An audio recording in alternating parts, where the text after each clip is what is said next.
Baik Bunda, yang pertama adalah bagaimana kalau ada orang yang keras ya, udah dikasih tahu tapi sulit.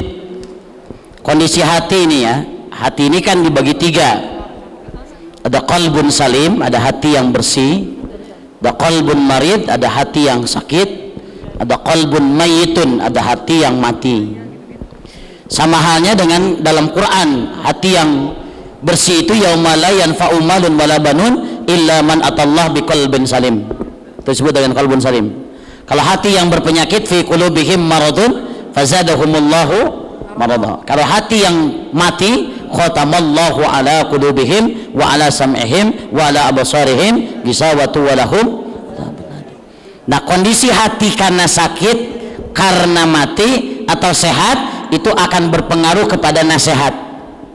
Orang yang hatinya bersih, jangankan nasihat dari ustadz, jangankan nasihat dari ulama, nasihat dari anak kecil sekalipun, ketika itu kebaikan maka akan menjadi pelajaran bagi dia karena hatinya bersih.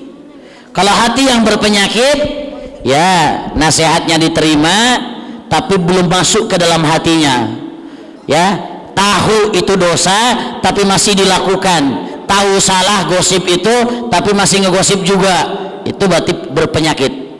Kalau hati yang ditutup mati oleh Allah, orang dikasih nasihat, orang dikasih ceramah oleh ulama, oleh kiai, dibacakan ayat Al-Quran, selama Allah belum memberikan hidayah, selama Allah belum membuka petunjuk, maka orang itu tidak akan mendapatkan hidayah.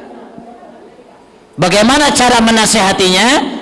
Kita hanya berusaha ud'u ilan nas bil hikmah wal mau'izatil hasanah.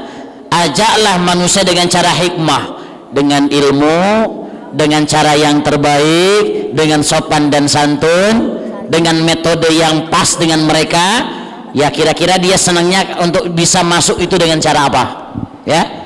Yang kedua, wal mau'izatil hasanah, berikan contoh yang baik, bawa kepada lingkungan yang baik. Setelah itu ad-doa, doakan supaya dapat hidayah. Setelah kita ngajak, udah dibawa ke yang baik, udah didoakan, masih belum juga berubah, maka selebihnya kita sabar, karena hidayah bukan milik kita, hidayah miliknya Allah. Nabi SAW pun tidak bisa mengislamkan pamannya Abu Talib, padahal itu selevel Nabi, karena hidayah itu bukan milik kita, tapi hidayah ini miliknya Allah Subhanahu wa taala. Itu Bunda ya.